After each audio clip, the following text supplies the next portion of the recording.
ሰላም ጤና ይስጥልኝ ውድ የተከበራችሁ ቤተሰብ ማለት ነው። እንግዲህ ዛሬም እንደቀጠለ ነው እንደምታዩት ማለት ነው። ሩታና ሄርሜላ ተጣሉ። ከመጣላት አይደለም ከመደባደብ ራሱ አይተናነስም ማለት ነው። ሁለት ጣውንት ነው የሚባለው። እና ምን ልላችሁ ፈልጌ ነው መሰላችሁ፣ በቃ ተውት ልጁን እኮ ገደላችሁት በሁለት ሴቶች ተጠምደው ማለት ነው። እና ለማንኛውም ያው ሩታ እያሰብሽበት አብረሽ ሲድን ወደ ሄርሜላ እንደሚሄድ አትጠራጠሪ። አብረሽ እንግዲህ ዶክተሮቹን እየታከመ ነው። ደህና ነኝ አላመመኝም፣ ጭንቀት ነው እንጂ የቤተሰብ ጫጫታ ነው እንጂ እኔ ደህና ነኝ ብሏል። ምክንያቱም ከሚስቴና ከልጄ ጋር እየኖርኩኝ ነው።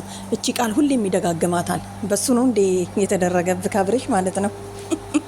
ሁሌም ከሚስቴና ከልጄ ጋር እየኖርኩኝ ነው። ስለዚህ እና ምን ጣለከ? የቤተሰብ ጭቅጭቅ አይጥልም። ችግር ስላለብህ ነው የወደቅከው፣ ችግር ስላለብህ ነው። እና እንትና ደግሞ ሩታ ደግሞ ምን ትላለች? አስጨናቅሽው እኮ በቃ አንሷት ምናምን ነገር ከላዩ ላይ ማለት ነው። አይገርምም? እዚህ ጋር እንግዲህ እንደምታዩት ዞር በይ አስጨነቅሽው እያለች ነው። ሩታም አስባለታለች፣ ሄርሜላም አስባለታለች። ታድሏል አብርሽ ማለት ነው በመሀልና እንግዲህ ዶክተሯ መታ ጠይቀዋለች።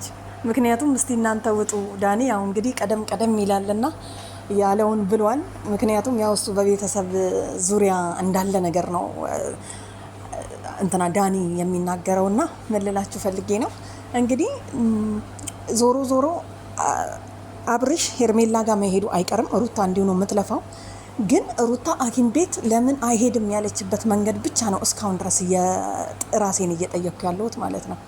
እሷ ብቻ አይደለችም፣ ወንድም ተብዬውንም አይታችኋል ትላንትና። ኤፍሬም እንኳን እሱ ራሱ እኔ እንጃ አንድ ላይ ነው መሰለኝ።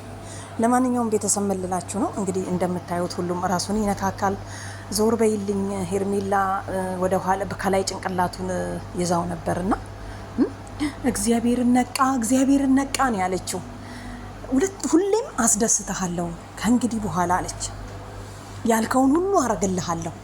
አያችሁ አሁን እንደዚህ ሆነሃል ስትድን ማለት ነው።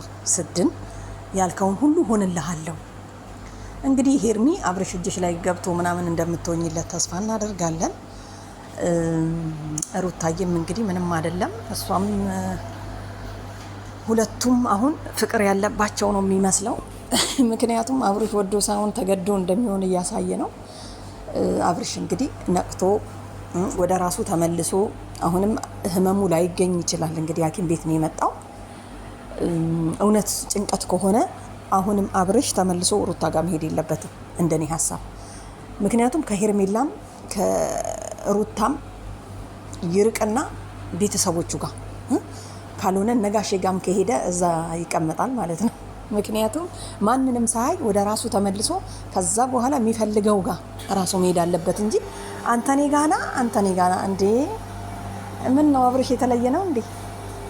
አስመሰላችሁት እኮ። እና ቤተሰብ ለማንኛውም የሚመቻችሁ ጥሩ ነው። ውጡ እንግዲህ ምናምን ነገር እያለች ነው ቡዜ። የእነሱን ጭቅጭቅ የእናንተን ጭቅጭቅ እንቻል ወይስ የሱን ህመም? ገባችሁ አይደለ? ሩታም ሄርሜላም ዝም በሉ በቃ ምናምን አለ። በጣም ተናዳለች ቡዜ ስትናገር። ስሬስ ናት እንትና ሄርሜላ እኮ ማራገቢያ እንኳን አታ ማለት ነው። ነፋስ መስጫ በእጇ ነበረ ስታራግብለት የነበረው አብርሽን። አያችሁ የዚህን ያህል ነው ፍቅር ውስጥ አስገብቶ ላጥ ያለው ማለት ነው። እና መሆን አልነበረበትም። ምክንያቱም አሁን እየተጎዳች ያለችው ሄርሜላ ነች እንጂ ሩታ አይደለችም። ምክንያቱም ሩታ ተጎድታ ቢሆን ይሄ ልጅ ታሟል፣ ጤነኛ አይደለም። ሰው ስለበላ እኮ ደግሞ ቁርስ በልቷል እንዴ? አዎ እራቱንም በልቷል፣ ቁርሱንም በልቷል፣ ምሳውንም በልቷል ትላለች። ሰው ስለበላ ጤነኛ ነው ማለት አይቻልም። ሰው እየበላ እኮ በቁሙ ይሞት የለ እንዴ? እና ይሄን ያህል እንከባከበዋለሁ ለማለት ነው ሩታ ማለት ነው። አያችሁ አይደለም? ስለዚህ ወንድ ልጅ የበላበት ነው ልታስብይ ነው። ታይታይ እንዴ ወንዶቹንም አታሰድቢ። ለማንኛውም እንግዲህ መጨረሻ ላይ ምንድን ነው ያሉት? ዳኒ ኤፍሬምን አቅፎት ይዞት ወጥቷል እንዳያችሁት ማለት ነው። ምክንያቱም እንትናን አብርሽን ራሱ ልጠይቀው ዶክተሯ ማለት ነው። ዶክተሯ ደግሞ ኮስተር ያለች ናት መሰለኝ፣ አመስልም ምንም አትልም። እና ቤተሰብ ለማንኛውም እንግዲህ ዴቭም አሁን እኮ የእሱን ህመም ነው ወይስ የሩታንና የእንትናን ጭቅጭቅ ነው የሚቻለው? ልጁ እኮ በዛ ላይ ገባችሁ አይደል? ወይኔ ነቃ፣ እግዚአብሔርን ነቃ። በቃ እኔ ከእንግዲህ በኋላ ያልከውን ነው ማደርግልህ፣ የፈለግከውን ሆንልሃለሁ አለች እኮ። በእናትህ አታሳዝንም? ስለዚህ እቺ ልጅ ታዲያ የሆነ ነገር ባይኖርባት እንዴት ነው እንደዚህ? ሩታ ላይም የተለጠፈው ለምንድን ነው? ስለዚህ በቃ ጋሼ ጋር ውሰዱትና ከዚህ ሆስፒታል ሲወጣ እኔ እናንተም ብሆን አብርሽ መሄድ የለበትም፣ ከሩታ ጋር መሄድ የለበትም። በቃ እናንተ የሁሉም አዳይ ካልሆናችሁ፣ ቤተሰብ ከሆናችሁ፣ ልጁ እንዲድን ከፈለጋችሁ ልጁን ከሁሉም ነጥላችሁ